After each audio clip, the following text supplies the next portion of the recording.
showcase. We've been around the country this year, haven't we? We have. We've been up to Newcastle, up to Leeds, Sheffield. Where else have we been? We've been down in London. To Southampton. That was an interesting one. Nottingham as well. Nottingham, London, Birmingham a few times. Which was your favourite? I think the Tottenham showcase was my favourite, to be fair, because I've actually never been in a football stadium, believe it or not. So that was quite fun, and obviously it's quite a nice stadium. So we had some good conversations at the Tottenham showcase as well. Yeah, some really good conversations. We met some really good prospects, I think, and it was really good day. Very hot, but very good day. Yeah. It's always funny, I find, that no matter where we go in the country, up and down, there's always the same kind of questions that crop up, and I always think that IT Showcase can really help people. You know, from our point of view, it's great to have a conversation, but it's actually really helpful that, well, we know there's so many solutions out there. There's a lot on the market, and if I was a CFO and I didn't do the job that I did, it would be really difficult to understand which direction to head and what's most suitable for your business. You know, I always find that IT Showcase, whenever we meet people there, it is early stages. You know, they're investigating what's on the market, they're looking for some help, or at least getting a steer on the direction that they need to head. So I always think that, I mean, most commonly, isn't it, we find that people are really early stages and sometimes don't exactly know what they need. Yeah, I definitely echo that. I think, often it's very sort of in investigation type stages. They don't know really what they want. You know, they've got an idea, but I don't think they necessarily know all the time what they want. And I think often, you know, because there's so much choice out there in the market these days, it's like trying to weed through all of that and which is the actual right solution and the correct fit for you. Because I think, you know, every businesses have different, you know, slight challenges or needs and wants, and different ways of doing things. There might be a similar business model to the next business, but ultimately I think there's sometimes such small nuances that could make the difference between one solution and the other is a better fit for them. Yeah. And I think sometimes, you know, you get bombarded with all sorts of information. It's like speed dating in a way. Yeah. You get hit with like all this information about different people and, you know, different solutions, and I think just trying to make sense of it all like afterwards, and having to try and relay and replay all that information in your head, I think is often the biggest challenge. I think I see at the IT Showcase. Yeah, I agree. I mean, speed dating is a funny way to put it, but it's exactly what it is in a sense. It's similar too. And it's always funny because you get people from different industries that turn up. You know, we speak to manufacturers, we speak to distributors, we speak to people in wholesale, to services, construction. Yeah, they all have different requirements, but often you find the same challenges. You know, like one big one this year that we've spoken about a lot, and I know we're always discussing it with most of the people that we speak to. Big requirement is reporting. People from all different industries and businesses that do completely different things, but reporting is a common theme. You know, especially if it's a business that's outgrown those entry-level systems like Xero, QuickBooks, Sage 50. The limited, the reporting that you can get out of those systems is really limited. And I think when we're speaking to people, it's more often the fact that they might have people banging on the desk, or they might have shareholders to report to who say, I want to see these reports. And they're losing so much time by exporting the data out of the system into Excel to manipulate in a way to give them the reports that they want. And I find that most people that we speak to these days are struggling with the reporting that's on those entry-level systems. Yeah, I'd agree with that. And that's where I think, you know, it's interesting because you find all these different industries, but people with the same problems. And the benefit, I always think, with the solutions that we have is the flexibility of them, that you can improve the reporting through the extra dimensions that we can provide and through being able to slice and dice the data. However, it might be that they have different requirements around for the system too. So we can pick the modules that might be relevant to them, but of course the detail that goes behind that modules is what's going to give them the reports that they need. Yeah, and I think often those entry-level systems don't have that granularity, because I think often there's a lot of businesses that want to be able to, you know, not only report but also drill down into, you know, specific, you know, cost centers, departments, and, you know, be it month or week, transactions, you know, where those transactions come from, you know, what suppliers did they come from, you know, who they invoiced, you know. I think, you know, sometimes being able to have that traceability and visibility of, you know, of those, you know, even individual transactions can be I think really critical to a business. Yeah. It offers such a much of a better picture of where a business is, financially. I think. And another thing that is common, particularly, businesses start on these entry-level systems, as we've discussed, we mentioned it already, Sage 50, QuickBooks and Xero. Yeah. And as they're growing slightly, they start to feel some of those growing pains. But what they do, instead of taking a holistic approach, they start to add things on that help with those problems at the time. Yeah. And by the time they come to people like us at the IT Showcase, they've actually bolted on separate systems that at the time will have helped. There's a lot of really good tools out there that do really help some SMEs. However, then they come to us and they've lost that single source of the truth. Yeah. They've lost visibility of what is the true source of data. And I think that's always a good thing when they're ready to look at maybe an ERP or a finance system, is looking at eradicating the need for all of those extra tools and bringing everything in-house into one single source of the truth. And when you've got fully integrated modules that Sage 200 or Sage Intacct can offer, everything goes back to finance at the end of the day. Yeah. So being able to get rid of the need for all of those separate tools, where you've got an amalgamation of different systems and you're bringing everything in-house, including the reporting. It's important to remember that the Sage products, they have the reporting inbuilt. In Intacct, all of the reporting is done within the system itself. There's other systems out there where you might need to export into the reporting tools. So you're taking everything away, and not only are the reports quicker and easier to manage, but also that it's the real source of the truth. And I think, I know it seems like a cheesy phrase or one that we use all the time, but it makes that decision making proactive and not reactive. You're spotting opportunities to increase your revenue generation. Or if you've got issues, you can look at the reports from within the system, like you say, but then you can drill down back to that first transaction. Yeah. And you can always find out exactly what's affecting what. And I think that's a really useful change for people when they move away from those systems. I think as well, with that whole bolt-on, add-on sort of side of things as well, I think it's also a risk accumulation as well, because obviously you'll probably have various different integrations. Who do those integrations lie with? Who do you go for support? And what data is it capturing? And then are you having to also manually enter a lot of data in one system and then having to re-enter it again in another system? And obviously then that's not only time consuming but extremely prone to error, because things do crop up, things do something might distract you and slip your mind.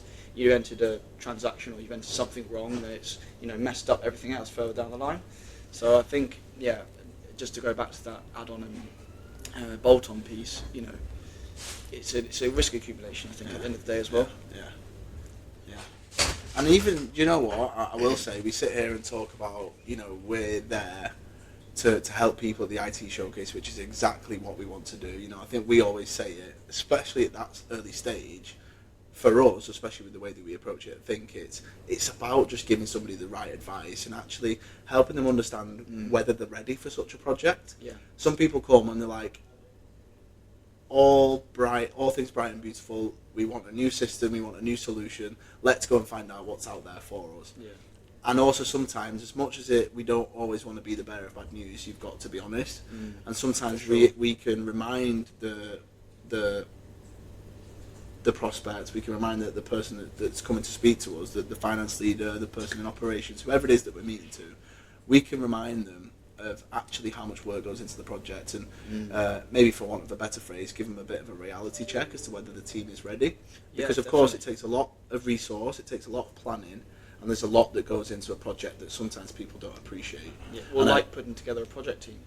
People don't always think about that, and actually to have a project team in place, it really helps to ensure a successful ERP implementation. 1,000,000%. I think that's often overlooked. As people come and think that these solutions are partner delivered, so that the partner takes all of the work, which yes, we will hold your hand and we'll guide you all of the way, but actually you need to have a team ready to handle the project and resource as well.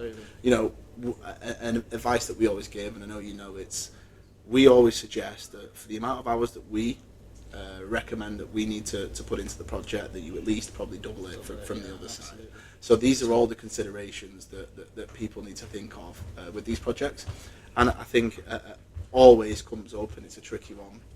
The next one is always, how much is it going to cost? I was just going to say that. Yeah. How much is it going to cost? And I know the answer is, and everyone's probably heard it before, it's, well, how long is a piece of string? But it's true. However, there are ways that you can go to the IT showcase so that you can come to people like us to get an idea, and like we split it into 3 different ways, don't we? Ambitions, blockers, and capability. So where do you want to get to? What are you trying to achieve with the new system? What's the blockers? What's stopping you from getting there? What are the challenges that you're facing at the minute that are stopping you from getting the results? And then the final one, the C of the ABC, is the capability. What are the absolute must-have requirements that you need when you start? If you're coming to an IT showcase or if you're coming to speak to people like us, I think those are 3 crucial considerations that might help, at least in that first discussion. Let us give you a ball, because otherwise it's hard. And think, I always find as well, I know pricing is something that everybody wants to talk about. It's important, and I hate to feel like it's a fob off when we say we can't. But I always think, actually talking about budget, we should be more open about that. Because as you go throughout the process of a discovery through to a demonstration, it is going to be the case that you find a feature that you really like. People who are doing the demo always say, can you see the value in that? Yes, people can, and people like to see the bells and whistles, but it's important to remember, focus on the key challenges to begin with. If you set a budget and you say, this is roughly what we're working towards, we then have a duty to make sure that we're working towards the budget. And for example, if we then say, show you a module, or we show you extra functionality that you think is nice to have, we can talk about it, but we can say, well, if you want this, it is potentially going to take you over budget. So if you really do want it, what other trade-offs can we make? What other nice-to-haves can you maybe substitute out to have this? I think and you have to remember as well with a lot of them that you can add the functionality at a later date. Get the foundations right first, and people forget that and try and take it all off in one chunk. I was just going to say, have a phased approach. Go through phase 1, what are your key requirements, and then what you're nice to have to do that as a phase 2, phase 3, phase 4. That can come at a later date. Let's get you sorted first of what you're really struggling with and where your business is really, maybe finding the biggest bottlenecks, and we'll build out the bigger picture later on. It doesn't need to happen all in one go, and I think obviously it's also an important thing to have a consideration, because unfortunately things aren't free these days, and it can get expensive quite quickly. It is, especially when you go through those demonstrations, those nice to haves. You get that sort of scope creep. And I think it's important but I think it's also, as you say, important to be honest about it and just say, well, a project like this can typically cost this, and your licensing will cost that. Have you thought about that? Have you looked at this before? Because sometimes, as much as they want to move, they might not be able to justify the spend. Yeah, exactly. And time's valuable. We know that, especially for the people that we speak to. The finance leaders, the operational leaders, time is valuable. So if you can be honest and set the expectations from the beginning, it's respectful. Really, maybe it might not be what they want to hear in terms of the price. But if you're honest with it from the start, then they can manage their expectations, and they can determine if it's something they're willing to invest in or not. And they might be ready, just not right then. It might be like 18 months, 2 years later, but at least they've still got some sort of an idea. And sometimes these projects they're not always 3, 4, 5, 6 months. They're sometimes a year, 18 months, 2 years. And I always say this. You've heard me say it, and we as a company always say this: is that we will be there when the time is right.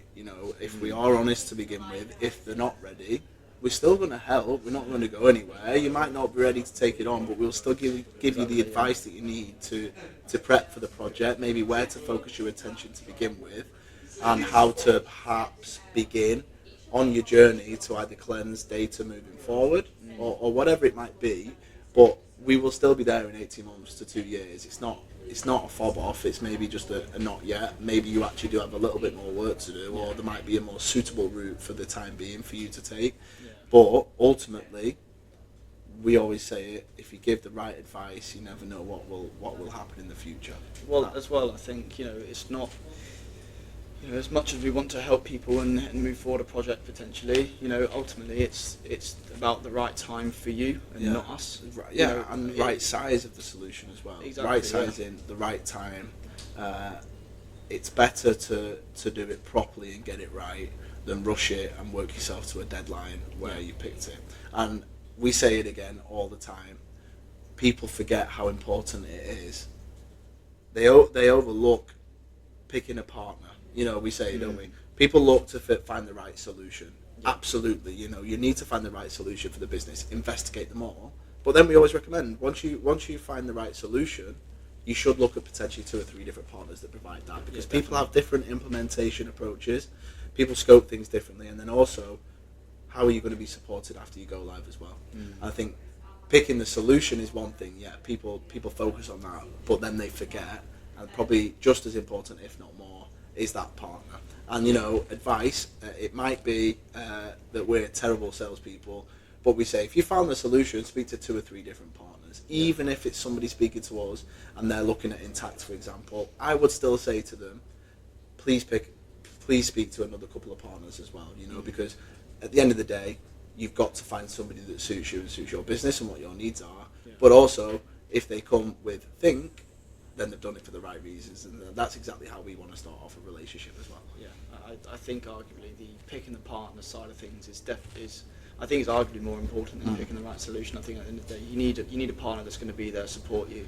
It's not going to, you know, cause you more issues than you have already. You know, you need that open line of communication. You need that right partner for you.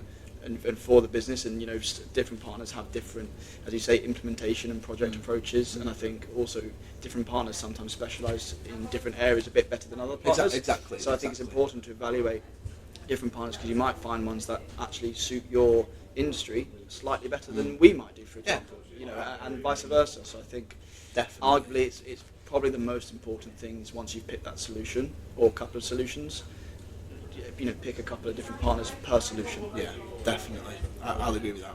Okay, so I've got a question for you then. What's the most unique business you've spoken to at a showcase? What's the most unique? What do you mean by unique? Oh, just different. I mean, I'll give an example of one of mine. Before I started the job, I would never have thought that you'd have conversations like this. So we all know ERP is quite a complex and tricky world to navigate. There's lots of different functionality and requirements, and there's lots to learn. And when I first started, I could never imagine picking up all of the things that I've picked up from all the different businesses that I've spoken to. But I had a moment last year, and this was a company from the IT showcase. Of course, I'm not going to say the name, but they were looking at a system, and part of their requirements was being able to track variable yield, so that they can report on profitability of each production line that they have. But the business was an algae producer, and the yield varied depending on the humidity of the warehouse, dependent on the temperature that's outside of the warehouse.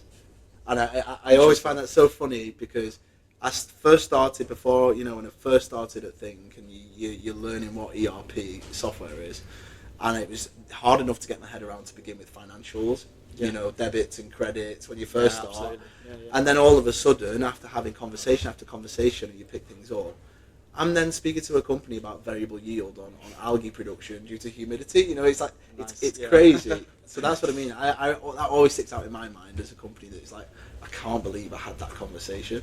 That's why I was asking you if you've had any weird sort of processes. To be honest, I don't think I've actually had a conversation where it's quite as that niche. I don't think.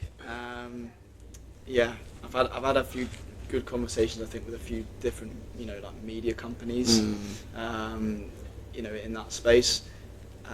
But yeah, in terms of unique, I suppose, in line with what you think is unique, I'm not sure if I've had as unique conversations as that, to be fair. But cool. Yeah.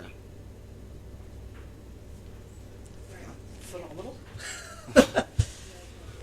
Jesus.